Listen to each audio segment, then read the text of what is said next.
What's going on, guys? This is Mikeinoid, and today, for the past 6 years, the past 6 holiday seasons, I received the gift of Pokemon. You see, the Pokemon Company has been releasing mainline Pokemon games yearly since 2016, and I've made sure to get those games upon release. I bought the double pack of Pokemon Scarlet and Violet on November 18th of 2022. The 9th generation exclusively on Nintendo Switch. This was a game I was not expecting to happen so soon, but it's out now, and over a span of a month, I've put more than 100 hours into Pokemon Scarlet and even a good amount into Pokemon Violet, and I just have to talk about these titles. For one, this will be a spoiler review, so if you haven't played the game and want to experience the game for yourself, this is the time where you need to get off the video. Now, I'm sure y'all have already seen a plethora of reviews already, so I'm just gonna get the obvious complaints and concerns out the way.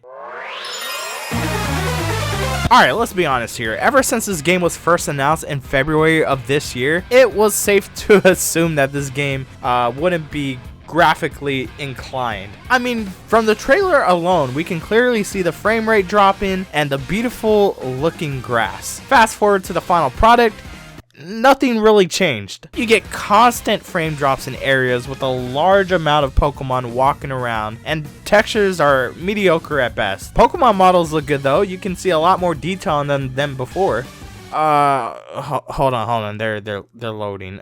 Okay, there we are. Scrolling through the boxes of Pokemon and the Pokedex is just devastating to see. I mean, going through all your Pokemon used to be so snappy and smooth, but now you have to wait a few seconds for them to even load in. And I probably saw a good amount of Pokemon for the first time just scrolling through my unfinished Pokedex. I mean, I can only imagine just how pressured the developers felt getting these games out for the holiday season. I mean, they didn't even have time to fix the good old duplication glitch. Okay, I've been abusing this one. That's how I've gotten so much gold bottle caps and ability patches. Now, glitches have been present in Pokemon days since Pokemon Red and Blue, right? So this isn't really new. But like I said before, a lot of these issues could have been dealt with if the developers were given way more time. The Paldea region is an open world map. You're able to go to pretty much any section of the map without any loading screens, with a few exceptions. You'll be able to find a bunch of items, TMs, and of course, Pokemon all over the place. Just like Legends Arceus, there's no random encounters. The Pokemon you see walking, flying, or swimming around is what you get. You can choose to fight or ignore them, or kind of both. Auto battles is a new way to level up your Pokemon. You can send the party leader into a fight with the wandering Pokemon and get a little XP. This works well when your Pokemon is at a type advantage and at a higher level than the wild Pokemon. Otherwise, they'll lose a good amount of HP and run away in defeat. I noticed you don't get as much XP from auto battles as you would in regular battles, and your Pokemon won't evolve if they were leveled up from auto battles, so you really kind of need to choose your moments, especially if you want to catch a Pokemon, since you have to engage in a regular battle to do so. Speaking of battles, you know how in previous titles you would be stopped by trainers to battle them? Well, in Scarlet and Violet, you can choose whether or not you would obliterate them and their Pokemon. I mean, this is a pretty great change in my opinion, since you can better prepare yourself for a fight, or go past them to catch a Pokemon, or hurry to the nearest Pokemon Center. Pokemon Centers and Pokemarts are now set up like gas stations so that you can just walk up and heal your Pokemon or buy supplies. This is also where you make TMs with items you get from battling wild Pokemon. You can fly to the Pokemon Centers with the flying taxi, but first you'll need to visit them at least once, so you'll need to pull up on your Pokemon motorcycle. Koraidon or Miraidon, depending on which version you play, is your HM slave of the game. You get your legendary Pokemon in the first hour of the game. The only catch is you can't actually battle with them yet. I think this is one of the best ways they've implemented the box legendaries into the game's story. Usually I don't even use the legendary Pokemon because it kind of feels like cheating when going through the story, but since you're using it as a riding Pokemon, it's like they're the 7th member of your Pokemon team without actually needing to use it in battle. Now, why is it only able to be your bike without being able to fight?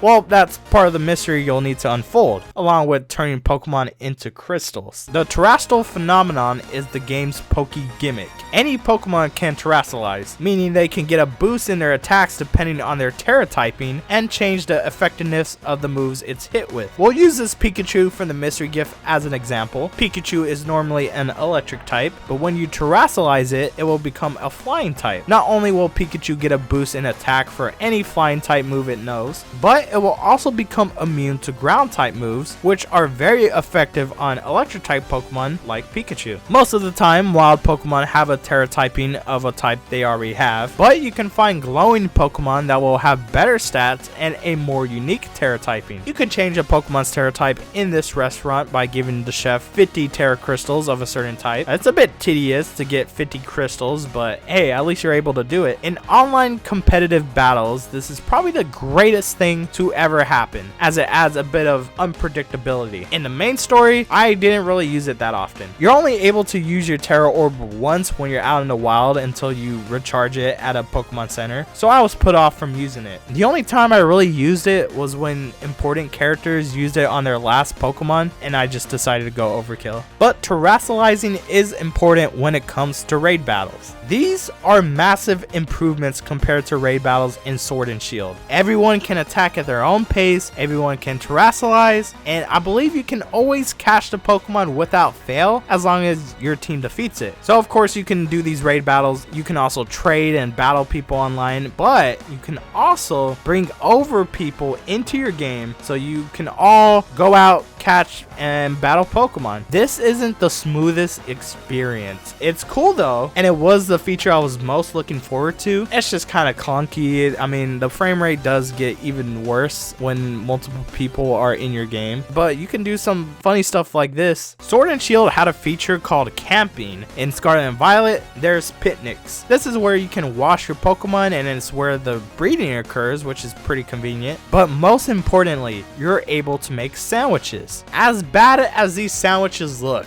they're actually really important. They provide buffs like getting more XP, finding specific Pokemon, finding eggs, and even shiny Pokemon. I think sandwiches are way better than curry ever was. I mean, making sandwiches is pretty easy to do, but you can also buy food with these buffs to save even more time.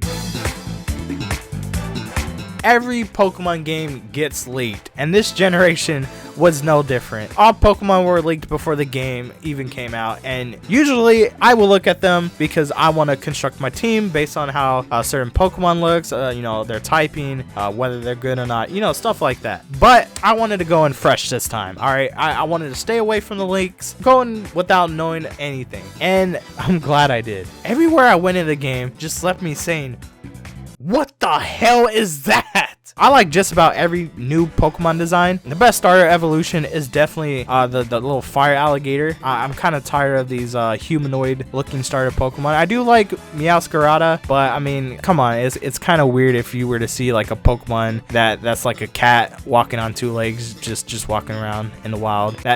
Come on, Game Freak, we got to stop with those designs. The new evolutions for existing Pokemon are fantastic. I didn't know Bisharp was gonna get an evolution. I didn't know Primeape was gonna get an evolution. Even the Dunsparce looks cool. We got Paldean Tauros. Actually, we got 3 of them. I was honestly surprised that we didn't get more Paldean region forms though. I feel like a lot of people like those, and I don't know. I could have used more than just Tauros and Wooper. Look at these little fetch quest bastards. Gimmighoul is a new Pokemon that will appear all over the map, leaving coins. Once you get 999 coins, you'll get to evolve the one in the chest. Yeah, I mean, it's literally string cheese, but it's a great Pokemon to use, so I mean, it's fine with me. You will also find 32 stakes all over the region. These will open up vaults containing the 4 legendary Pokemon of Ruin. The lore and design of these Pokemon are honestly a breath of fresh air. The Pokedex total is 400. You'll need to catch, evolve, and trade Pokemon to complete it. I like how you get rewards for every 10 Pokemon you register, and you're able to get the shiny charm once all 400 Pokemon have been caught. Shiny Pokemon can be found out in the wild, although you're not alerted with any stars or sound effects. You can easily just walk by these rare occurrences when you're zooming through the areas, especially if the Pokemon has a terrible shiny, like what the f is this one right here? The game's main story is divided into 3 stories, 3 paths specifically. Victory Road is your basic 8 gym battles and Elite Four challenge. Each gym has a gym challenge or a gym test you need to take before battling the gym leader. Honestly, all of these challenges were stupid easy. The only test I actually liked was the normal gym because you needed to find information to order a specific dish to pass the test. The mediocre rhythm game and the snow slope run, that was just straight up boring. I mean, this made me miss the mazes you would have to go through to even get to the gym leader in previous titles. But I don't know, maybe that's just me. The gym leaders of this game are great. Larry is obviously the most superior one, hands down. Each gym leader will have a specific typing. They will even use a Pokemon of a different type, only for it to terrasilize into their correct type. I thought this was fun to see. The Mismagius terrasilizing into electric type caught me off guard. Even though you can challenge the gyms in any order, they're set at certain levels, so it only makes sense to go in that order.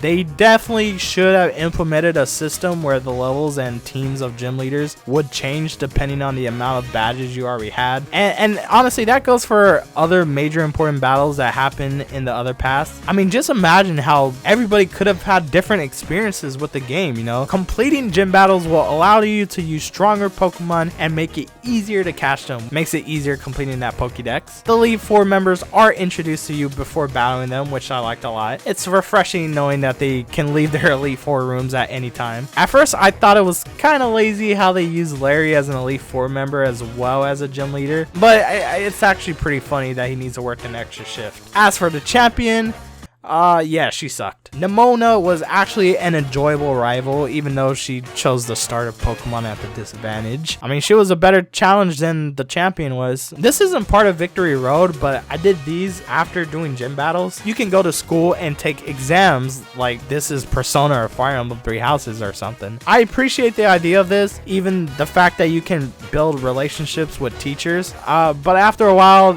yeah, these are just tedious to do. The whole point of the game was to go out and learn new things from exploring. Why would I come back to school and learn about Pokemon expressions? The second story is Starfall Street. Team Star, the organization for this generation, has 5 bases in Paldea where you need to beat their respective bosses in a battle. Remember those auto battles? Well, in the bases, you'll need to beat 30 Pokemon in auto battles in under 10 minutes in order to challenge the boss. Honestly, I thought these were pretty boring, and the fact that you wouldn't get any experience from this, yeah, that was stupid. The boss fights are what made these bases fun, especially when you got to fight their decked out Pokemon cars. The incentive of completing these bases is getting access to make more TMs and materials to make them. These materials are delivered by Penny, who is actually the Team Star boss. I'll be honest, I saw this twist from a mile away. This is probably the weakest story of the game. Team Star were actually the ones getting bullied, so they came together and fought back, so they say. Instead of showing this big battle that they had, you get the same lame flashback of the bosses just talking to each other. Hey, at least we get probably one of the best Pokemon battle themes of all time. The third story, Path of Legends, has you and Arven look for Herba Mysticas and battle the Titan Pokemon that guard these herbs. These 5 Titan Pokemon are giant compared to what they're supposed to be, but as long as you come prepared, they are pretty easy to beat. Arven is hunting these herbs to heal his injured doggy, while you use them to restore your legendary Pokemon's riding abilities like being able to jump higher, run faster, swim, glide, and climb. The 5 Herba Mysticas can be found in specific raids as rewards, which you use on your sandwiches to hunt for shiny Pokemon. At least that's what they say to do, because I still haven't found a shiny Marill yet. I consider the Path of Legends the true story of the game because it directly ties into After beating all 3 story paths, you'll be able to go down into Area 0. You know, that big old hole in the middle of the region that you've been told not to go through. The goal is to help Professor Sada or Turo, depending on the version you're playing, with their request. This is a follow-up to the Path of Legends, and you end up bringing Nemona from Victory Road and Penny from Starfall Street. Area 0 is easily the best area of the entire game. You would have thought that a crater in the region would be much more darker and distorted, but to see this is where the strongest Pokemon live within a breathtaking environment, okay, breathtaking is overselling it, but you get the point. The music that's playing as you're running to each research facility is eerie, and I love it. I will let the fact that there's no voice acting in this game slide, since these 3 clowns would have just been talking over this masterpiece. So you learn that there's a time machine that's been bringing in Pokemon from either the past or future, which explains the existence of your legendary Pokemon and the other Paradox Pokemon. Just how Koraidon and Miraidon are similar to Cyclizar, these Paradox Pokemon are versions of familiar Pokemon as well, but much more powerful. I guess this is why Game Freak felt like they didn't need a lot of Paldean region forms. Anyways, you fight some Paradox Pokemon, find a professor, they're actually a robot, while the real professor has been dead. Oh, yeah, the story took a pretty dark turn, and it's fantastic. The final battle you have with the AI is on a different level. Just dropping in Paradox Pokemon in Master Balls is the most badass thing I've ever seen in a Pokemon game. And to put the icing on the cake, you have your legendary Pokemon fight their legendary Pokemon and send the professor away to save the day. But you know, I do feel bad for my boy Arvin. After beating what's probably the best main story in a Pokemon game ever, you are able to partake in one of the weakest post-game content in a Pokemon game. I mean, at least there is post-game content, don't get me wrong, this isn't Pokemon Red and Blue. But let's run through everything that you do in the post-game. You get the Master Ball, which you can use on the other box legendary that's still down in Area 0. You battle the gym leaders again, only once though, you can't rematch them as many times as you want. Battle in the Academy Ace tournament, where you can fight the Academy teachers, do the optional Team Star boss rematches, and take on 5-star or even 6-star raids. That's not a lot to do. Honestly, the only thing we can do really is wait till they host 7-star raids like the Charizard one and release DLC. You know, I mean, we didn't even get a battle tower. I mean, we'll probably get into DLC. So they're just going to sell us back all these features from previous Pokemon games. I also don't see myself doing a bunch of raids and breeding for shiny Pokemon. I mean, I feel like there's still a little bit more you could do in previous Pokemon games. Yeah, but post game wise, this isn't it, Chief. I put over 100 hours into both versions of this damn game. Yeah, I think I liked it. Obviously, I wish the game got more development time so that it would not only look better, but run smoother. And I hate to beat a dead horse, but I think we need voice acting in Pokemon now. Before on the DS, I don't think it was an issue, but they keep doing these cinematic cutscenes, and it's just so weird that you have to just read through them. So I think the Pokemon company just need to hire voice actors that they're just going to use anyways on the anime. But there was so much I liked to this game. I can't help but believe that this might actually be my favorite Pokemon game. On the Switch, that is. Alright, I'm not crazy. But obviously we're not done with this game yet, because we do have to wait and see how the DLC turns out. And maybe we get more patches for the game. Probably not. For this holiday season, I think us Pokemon fans ain't good, and I'm not talking about the sandwiches, of course. Well, that's going to be it for today's video. Let me know what you guys think of Pokemon Scarlet and Violet down in the comments below. Thank you guys for watching, and of course, I will see you guys in the next one. Take care. Even though I didn't find that shiny Marrow, I did find some shiny Pokemon, alright? So I am pretty good at the game.